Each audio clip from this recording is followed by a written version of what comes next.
बिस्मिल्लाहिर्रहमानिर्रहीम। सबसे पहले आ जाए कंप्लीट प्रोसेस चैप्टर नंबर 1। अब इसमें से सबसे पहला जो टेबल है, इसमें मोस्टली हमने टेबल्स ही रीड करने होते हैं। तो इसमें वो सबसे पहले जो टेबल उसने कहा है कि डेवलपमेंट और एडेप्टेशन ऑफ द ऑक्लूजन।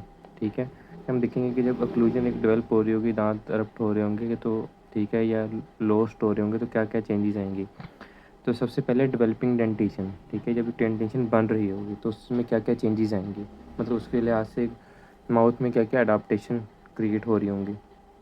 सबसे पहले आपकी सेंसरी इनपुट जो है वो एक्सटेंसिव है, क्योंकि पल्प है, पल्प के अंदर न्यूरोवास्कुलर आपका स्ट्रक्चर होता है। तो आपका जो जैसे आपके वो डेंटल स्ट्रक्चर बढ़ते हैं तो आपकी सेंसरी सप्लाई भी बढ़ती है। ठीक है, फिर आपकी मोटर स्किल भी डेवलप हो रही थी, क्योंकि आपने उन्हीं दांतों से चू करना होता है। मास्टिकेशन, स्वेलविंग, ठीक है, और स्पीकिंग में। ठीक है, तो ये आपकी मोटर स्किल और जो मस्कुलर लर्निंग होती है उनकी भी डेवलपमेंट हो रही होती है। साथ साथ जो आपकी डेंटल अडाप्टेशन भी हो रही होती है कि किसी जो टूथ ने वो कितना टिल्ट होना है, कितना उसने मीजली ड्रिफ्ट करना है, ये क्या करना है। ठीक है, वो अडाप्टेबिलिटी हो रही होती है, एल्वियुलर अडाप्टेबिलिटी हो रही होती है कि जैसे जब जब एक टूथ बोन के अंदर होता है तो वो जगह तो टूथ ने घेरी होती है। तो जैसे वो आता है एक्लूजन में आ जाता है तो नीचे से उसके बोन रिमॉडलिंग स्टार्ट हो जाती है। इसी तरह क्रेनोफेशियल अडॉप्टेबिलिटी भी है, जॉज की जो ग्रोथ के थ्रू होती है।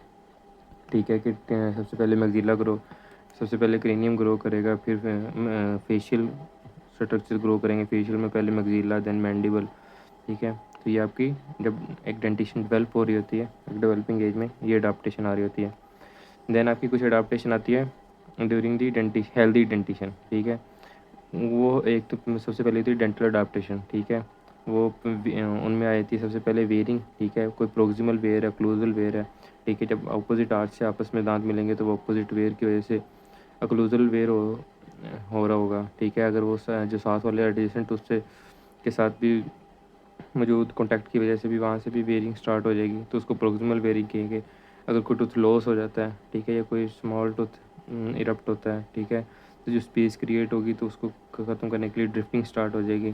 कोई टूथ लॉस हो गया, ठीक है, तो जो ऑपोजिट आर्च के जो टूथ हैं वो उसकी कंपनसेशन के लिए एक्सट्रूड करना स्टार्ट कर देंगे। तो ये कुछ अडाप्टेशन स्टार्ट हो जाती हैं। ठीक है, according to the situation. Then आपकी बोन अडाप्टेशन है। अगेन वही कि आपकी जब वो कोई टूथ इरप्ट करता है या लॉस्ट होता है तो वो जो बोन है वहाँ से रिजॉल्व होना स्टार्ट हो जाती है। तो ये भी एक अडाप्टेशन है। ठीक है, और आप प्रोटेक्टिव रिफ्लेक्सेस भी सीख लेते हैं और फंक्शनल अडाप्टेशन भी, वही मास्टिकेशंस। ठीक है, और स्वेलविंग, इनके प्रोसेस चेंज होते रहते हैं। Mature स्वेलविंग, infantile स्वेलविंग। ठीक है, तो क्योंकि बेसिक इनमें आपने सकलिंग के प्रोसेस के अकॉर्डिंग आपने अपने डेंटिशन को, अपने माउथ स्ट्रक्चर को करना होता है, और इसमें आप फिर आप प्रॉपर खाना स्टार्ट कर देते हो तो प्रॉपर तरीके से आपकी जो डेंटिशन में अडाप्टेबिलिटी आ जाएगी। देन आप कहते हैं डेटरेटिंग एडल्ट डेंटिशन। क्या जो डेंटिशन है वो ख़त्म हो रही है, टूथ लॉस हो रहे हैं, तो उसकी वजह से सबसे पहले क्या होगा, पार्शियल पेरिडेंटलिज्म स्टार्ट हो जाएगी। पहले एक दो टूथ लॉस होंगे। ठीक है, तो फिर आपका क्या स्टार्ट होगा, पेरिडोंटल डिजीज़ स्टार्ट हो जाएंगी। ठीक है, आपके जो रिफ्लेक्स होंगे, डेंटल रिफ्लेक्स, वो कम हो जाएंगे। ठीक है, और आपका जो प्रोस्थेसिस का है रिस्क बढ़ता जाएगा। ठीक है, risk of mal adaptive prosthesis wearing experience. और जब सारे टूथ लॉस हो जाएंगे, ठीक है, देन आपके पास जो रेजिडुअल रिज होगी उसकी रिडक्शन हो जाएगी, ओबियसली वो लो होना स्टार्ट हो जाएगी। रिफ्लेक्स भी बहुत कम हो जाएंगे। ठीक है, और जो पैरा फंक्शनल मूवमेंट्स हैं, ठीक है, उनमें वो भी बढ़ जाएंगी। ठीक है, और आपका again risk of mal adapted denture wearing experience. Then आपके पास नेक्स्ट टेबल है, उसमें वो आपको बताता है कि कौन सी आप फंक्शन परफॉर्म करते हैं, उसमें फोर्स की डायरेक्शन क्या होती है। ठीक है, वो कितनी देर के लिए प्रोड्यूस होती हैं और कितनी प्रोड्यूस होती हैं। सबसे पहले जो मेनली हमारे होती हैं कि वो मास्टिकेशन के दौरान आपकी प्रोड्यूस होती हैं। ठीक है, उनकी डायरेक्शन मोस्टली वर्टिकल होती है। ठीक है, और वो इंटरमिटेंट है, क्योंकि हम हर टाइम तो नहीं खाते हैं, तो जब जब खाएंगे तब तक वो फोर्स भी प्रोड्यूस होंगी, और वो लाइट और डायर्नल होंगी मोस्टली डे टाइम में, क्योंकि रात में मोस्टली वो ड्यूरिंग स्लीप मास्टिकेटरी फोर्स तो नहीं अप्लाई हो रही होंगी। देन आपकी पैरा फंक्शनल मूवमेंट्स आई थी, जिनमें ब्रुक्सिज्म आ जाती है, नेल बाइटिंग आ जाती है, लिप बाइटिंग आ जाती है, कुछ भी ऐसी हैबिट्स हैं या कोई एक्टिविटीज़ हैं, ठीक है, पैरा फंक्शनल, तो उनमें आपकी वर्टिकल हॉरिजॉन्टल बोथ डायरेक्शन में आपके वो फोर्सेस अप्लाई हो रही होती हैं, वो प्रोलॉन्ग्ड होती हैं, एक्सेसिव होती हैं, काफ़ी ज़्यादा होती हैं बनिस्बत मास्टिक के, ठीक है, और वो दिन में भी हो रही होती हैं, रात में भी हो रही होती हैं, तो इनका जो इफ़ेक्ट है वो ज़्यादा होता है मास्टिकेशन के अगर कंपैरिजन में देखा जाए। देन आपके पास आया था कि जब ईडेंचुलर स्टेट होती है तो उससे मॉर्फोलॉजिकल चेंजेस क्या आती हैं, एक स्ट्रक्चरल चेंजेस क्या आती हैं। सबसे पहले जो आपका नेज़ोलेबियल ग्रूव होता है, ठीक है, उसकी डीपनिंग हो जाती है, वो डीप हो जाता है, क्योंकि आपका टूथ लॉस हो गया तो वो सपोर्ट नहीं होगी, तो वो जो ग्रूव है थोड़ा वो डीप हो जाएगा, ठीक है। देन आपका लेबियो डेंटल एंगल जो है वो भी लॉस हो जाएगा, और जो आपका हॉरिजेंटल लेबियल एंगल है वो भी कम हो जाएगा। जो लिप्स होंगे वो नैरो हो जाएंगे क्योंकि उनके लिए सपोर्ट नहीं बचेगी, ठीक है।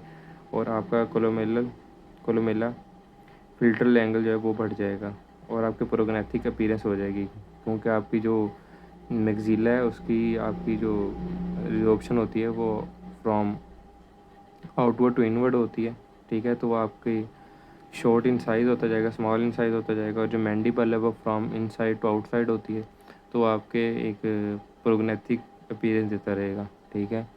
तो ये क्लास 3 में कन्वर्ट होता जाता है with the edentulous state. Then last पहले चैप्टर में उसने लास्ट में ये बताया कि अगर ईडेंचुलस हो जाए एक ही किसी भी आर्च में, ठीक है, तो हम उसमें कौन कौन से ट्रीटमेंट यूज़ कर सकते हैं। सबसे पहले हम उसको कंप्लीट डेंचर देंगे, ठीक है। इन सेकंड ऑप्शन हमारे पास है कि इम्प्लांट सपोर्टेड ओवर डेंचर देंगे, ठीक है, या इम्प्लांट सपोर्टेड फिक्स प्रोस्थेसिस देंगे, ठीक है। देन हम उसकी देखते हैं कि उसका एक्सपीरियंस कैसा रहा है।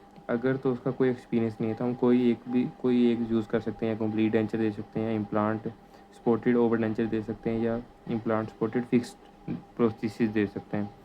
अगर तो उसका एक अच्छा एक्सपीरियंस रहा है कंप्लीट डेंचर से, देन हम अगेन इन तीनों में से कोई भी जो है वो चूज़ कर सकते हैं ट्रीटमेंट।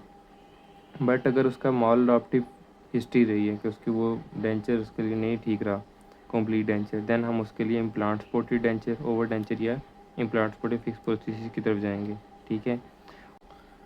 देन ये कुछ उसने फोर्सेस वगैरह बताई हैं, कैलकुलेशन है, ठीक है, कि चुइंग के दौरान कितना एक टाइम लेता है, ठीक है, और आप एक खाने के दौरान आप जितनी चुइंग करते हैं वो 4 to 5 मिनट्स लेते हैं। देन पर मील अगर आप 4 मील लेते हैं पर डे, अगर आप 4 मील लेते हैं तो 1800 सेकेंड्स होंगे, ठीक है।